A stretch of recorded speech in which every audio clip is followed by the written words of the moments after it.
Olá, tudo bem com vocês? Sejam bem-vindos ao Educast Imaculada, o pod e videocast que discute além de educação, conectando você com os temas mais relevantes da educação. Eu sou Yuri Leonel e estou aqui hoje com a irmã Marli Campanharo, que vai ser a minha parceira no episódio de hoje, certo, irmã? Certo, Yuri, é um prazer estar aqui com você. Tenho certeza que o tema que a gente vai tratar é muito relevante nas nossas unidades escolares, que é um tema que fala muito sobre a questão da comunicação não violenta, para que a gente possa ter um ambiente muito harmonioso e saudável. Exatamente, irmã. O tema que a gente vai discutir hoje é construindo pontes à comunicação não violenta na escola. E para isso, para a gente conversar sobre esse tema que eu estou extremamente animado, a gente trouxe uma convidada super especial. O currículo dela é invejável e eu precisei até fazer uma cola aqui no meu celular para conseguir apresentar. Ela é formada em Pedagogia pela Pontifícia Universidade Católica do Paraná, também é mestre em Educação pela Pontifícia Universidade do Paraná e hoje atua há muitos anos com educação. É um prazer ter você aqui, Rafaela Lupion. Seja bem-vinda. Muito obrigada, Yuri, muito obrigada, irmã, pelo convite. Estou muito feliz de poder estar aqui com vocês, participando desse super canal, essa inovação da Rede Imaculada, que é o EducaCast, e espero poder contribuir um pouquinho aí com o meu conhecimento, a minha jornada, sobre um tema tão importante, tão relevante, que é o tema de comunicação não violenta.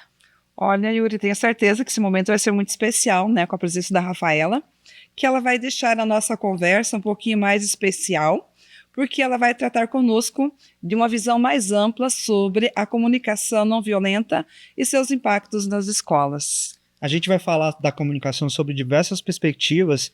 E, Rafa, para a gente começar a nossa conversa, eu queria perguntar como é que você descobriu esse universo da comunicação violenta.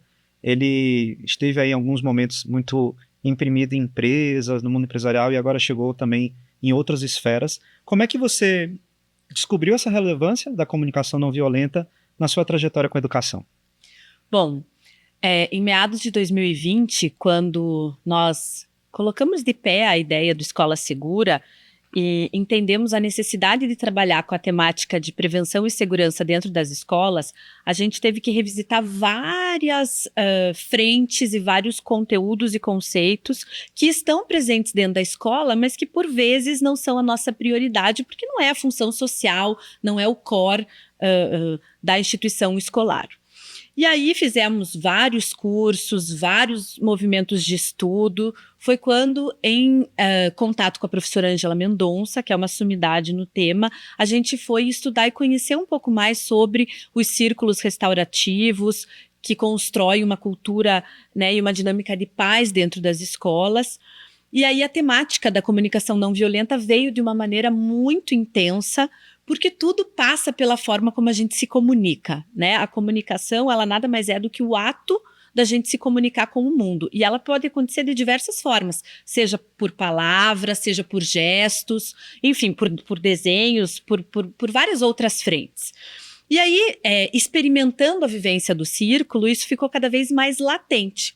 E aí, no dia a dia de conversa e atendimento às escolas, essa temática foi cada vez ficando mais importante, porque nas reflexões enquanto equipe que a gente fez, a gente percebeu que muitas coisas poderiam ter sido evitadas e não terem chego no nível que chegaram se essa temática fosse muito bem trabalhada, discutida e treinada dentro das escolas, porque é uma técnica que você desenvolve, né? Eu até trouxe aqui comigo hoje a Gigi, que é a nossa girafinha, nosso bichinho de estimação, porque a girafa, ela é o símbolo, né, da comunicação não violenta, justamente por ela ter todos os atributos que ela tem. Não sei se vocês sabem, mas a girafa é o animal terrestre que tem o maior coração.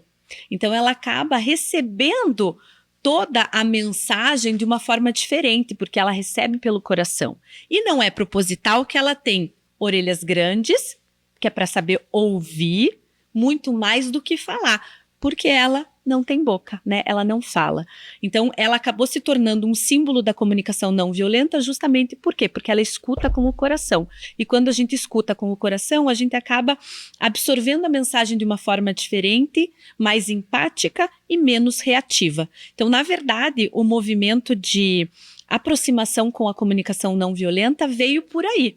E desde então a gente vem imprimindo sistematicamente, inclusive com a Rede Imaculada, formações acerca dessa temática e também dos círculos restaurativos, porque a nossa intenção e o nosso movimento é trazer esse tema para o chão da escola e ensinar as nossas crianças e jovens a utilizar desta ferramenta para evitar também problemas dentro do espaço escolar, porque aí a gente diminui bullying, diminui cyberbullying, você acaba desenvolvendo um ambiente mais acolhedor e empático, de colaboração mútua, você acaba transformando esse espaço de uma forma que tem muito a ver com a missão e com os valores da própria Rede Imaculada. Que demais. Irmã, eu sei que você participa dos círculos restaurativos, né, e da comunicação não violenta. Como é que você sente esse movimento acontecendo dentro da sua escola e dentro da rede? Então, na verdade, como a Rafaela falou, nós tivemos esse momento de formação com a doutora Ângela, todas as nossas escolas da rede, e as escolas, tendo essa formação, colocaram em prática dentro do seu ambiente escolar. E nós temos muitos casos que foi maravilhoso, porque os alunos aprendem no dia a dia como resolver a questão, se há um desentendimento, alguma coisa que acontece que não seja legal. Eu acho que isso é muito importante. Então, eu ia falar que é uma das coisas, das práticas que nós aprendemos. Nós fomos primeiro a aprender para depois colocarmos na prática, né? Foi muito importante isso para nós como direção, coordenação, orientação e os professores. E nós também, lá na escola do trabalho, nós fizemos com os pais. E a gente, assim, no final do trabalho, os pais, eles vieram agradecer, porque eles não imaginavam de que eles também poderiam fazer esse trabalho dentro de casa também, né? Então, é uma das técnicas que nós aprendemos e que foi muito bom para nós como escola, para os alunos e para as famílias também. Que demais, que bem necessário essa comunicação não violenta, hein? Sim, super importante. Eu tive até o privilégio de participar do primeiro círculo restaurativo e de paz, onde a gente trabalhou a temática da comunicação não violenta com toda a equipe de gestão da Rede Imaculada, e eu saí de lá muito feliz com toda aquela vivência, mas ao mesmo tempo muito impactada, porque quando você se coloca na postura de ouvinte, porque no círculo só pode falar quem está com o elemento de fala, né, os demais, por mais que você queira dizer não chore ou ter algum assunto para colaborar, você não pode. O máximo que você pode fornecer é um lenço se a pessoa se emocionar. Você acaba se colocando na condição de escuta e começa a descobrir coisas sobre as outras pessoas que até então você não fazia ideia. Então você aprende a escutar efetivamente com o coração. E aí você começa a olhar aquela pessoa de um outro jeito e entender também, por vezes, o porquê dela transitar da forma como ela transita em diversos cenários. Também é algo bem importante que nesse círculo restaurativo a gente também aprende a respeitar, né? Porque todos têm direito à voz e direito à vez. Então a gente, querendo ou não, faz um exercício bem grande de aguardar a sua vez para você também falar e para você colocar aquilo que está te causando algo, né? Então a questão do respeito é muito importante também, né? E você veja, a comunicação violenta, ela existe tem muito tempo, né? Marshall, que foi o pai da comunicação não violenta, já falava disso lá em meados de 60, dos anos 60. Ou seja, é algo que já existe há muito tempo, que existem pesquisas significativas acerca da temática que comprovam a eficiência, o quanto ela muda o ambiente quando aplicada, e tão pouco explorada por vezes ainda no ambiente escolar. Ainda bem que aqui na Rede Imaculada a gente já está bastante avançada, né, irmã? Inclusive com a possibilidade, como a senhora colocou aí, de trabalho com as famílias, porque de fato é algo que a gente percebe que as próprias crianças e os próprios jovens dão valor, né? Quem que nunca aqui, enquanto pai ou mãe, não escutou do seu filho, mas você não me escuta, né? Eu, como mãe, já escutei várias vezes isso, né? Que naquele momento que você está ali, mais caloroso com a criança, você não por vezes, e você escutar o que de fato eles têm para falar é muito importante, porque em pequenas palavras eles nos trazem um mundo de informação que pode fazer com que você reverta a situação e condicione ela de um outro jeito. Que legal. Bem legal. Falando sobre os ciclos restaurativos, Rafaela, nós já tivemos a oportunidade de fazer um treinamento, de colocar em prática nas nossas escolas, mas tem muitas pessoas que ainda não ouviram falar sobre esse assunto, né? Que é muito importante para a gente também.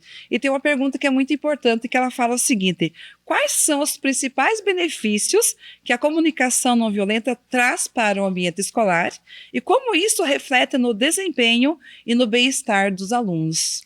Bom, irmã, são diversos os benefícios. Eles são tão grandes que a própria justiça brasileira já colocou os círculos restaurativos dentro da premissa da comunicação não violenta como algo embutido nos próprios momentos de julgamento, porque também se consegue mediar os conflitos de uma forma bastante diferente. E aí, pensando no nosso ambiente enquanto escola, eu fiz aqui a seleção de alguns itens que, ao meu ver, e por tudo aquilo que a gente tem vivenciado, né, ao longo de todos esses anos, aí, com diversas escolas de vários lugares do Brasil, são pontos de extrema relevância. Então, o primeiro deles que eu coloquei aqui foi a redução de conflitos, né? A gente tem vivido uma crescente, né, de conflitos dentro do espaço escolar, sejam eles promovidos pelos alunos, pelas famílias, pelos próprios professores e colaboradores, né? Me parece que as emoções estão a cada dia mais afloradas e agora, com a facilidade de comunicação que a gente tem, elas tomam um corpo e uma velocidade muito grande. Então, você conseguir reduzir os conflitos é algo de extrema relevância, né? A escola é um espaço de formação, né? De formação humana. Então, ela não pode ter essa natureza, né, de conflito. O conflito, ele é salutar desde que ele tenha, né, os dois lados. O negativo, porque, né, o conflito ele surge sempre de uma situação que duas pessoas por vezes não estão de acordo, mas ao mesmo tempo, a partir disso, com a outra possibilidade de você sentar, discutir, debater e ambos, né, por mais que discordem, cresçam e evoluem, ampliem, né, as suas possibilidades e conhecimento de mundo. E cheguem num ponto comum, né? Não dá para viver só o conflito. Exato. Exato, tem que ter, né? E nem sempre o ponto comum vai ser algo que você esteja 100% de acordo e nem eu esteja 100% de acordo. Mas a partir do momento que a gente discute, que a gente conversa sobre, o caminho do meio termo, ele se constrói, né? Um outro ponto que eu trouxe aqui e que é de suma importância é a melhoria nas relações. A partir do momento que você tem a possibilidade de falar e ser escutada, literalmente, né, de coração aberto, né, por todos aqueles que estão ali naquele espaço, você se sente acolhida. E quando você se sente acolhida, as coisas diminuem de tamanho, né? Então, é muito evidente e perceptível essa melhoria nas relações. Um outro ponto que é de extrema importância é o ambiente escolar mais seguro. Então, as pessoas precisam ter a segurança de que o assunto que está sendo debatido e tratado naquele espaço, e por isso o círculo restaurativo, ele é uma ferramenta super bacana, porque existem esses combinados, né, antes de se iniciar a dinâmica, as pessoas precisam se sentir seguras para poder falar o que pensam, da forma como, né, conseguem se colocar da melhor forma, e tendo a certeza de que o outro vai acolher sem arremessar a primeira pedra, né? Porque é isso, cada um tem um contexto de vida, tem uma formação, tem uma cultura, tem uma forma de ver o mundo, e que bom que isso faz com que a gente tenha possibilidade de aprendizado e de crescimento. Um outro item que também a gente já vem conversando bastante, que está cada vez mais perene dentro do espaço escolar, é o desenvolvimento das habilidades socioemocionais, né? Inclusive, BNCC traz isso de uma forma extremamente potente e interdisciplinar, e as escolas estão cada vez mais observando a necessidade de trabalhar essa temática. Por quê? De novo, né? As pessoas estão cada vez mais com as energias, né, e com as emoções afloradas, não está se tendo esse espaço para se debater e se conversar, e as coisas estão perdendo o controle em termos de reação, ação, e lança-se para o mundo o que talvez antes não acontecesse da forma como vem acontecendo. Então, eu selecionei esses 4 pontos porque, de novo, né, como a gente está trabalhando com a formação de sujeito, que sujeito eu quero devolver para a sociedade? Como é que eu quero que ele se porte, que ele se comunique? Né? Que ele seja uma pessoa agressiva ou que ele seja uma pessoa que saiba conversar e ouvir de tal feito que ele transite, né, de uma maneira leve por onde ele passa. Você falando, Rafa, me veio claramente assim de como esse processo, né, essa intervenção da comunicação não violenta nas escolas é obrigatoriamente uma responsabilidade de todo mundo que está envolvido. E não dá para pensar parte dos envolvidos numa escola, sejam professores, colaboradores, a gestão, os pais, os próprios alunos, com parte deles envolvida num processo de comunicação não violenta e a outra parte sem se envolver assim. Então, é louvável perceber esse movimento da rede inteira no trabalho com a comunicação não violenta, e eu tenho certeza que a gente já começa a colher alguns frutos desse processo com alguns exemplos que já eu vou perguntar sobre eles, tá?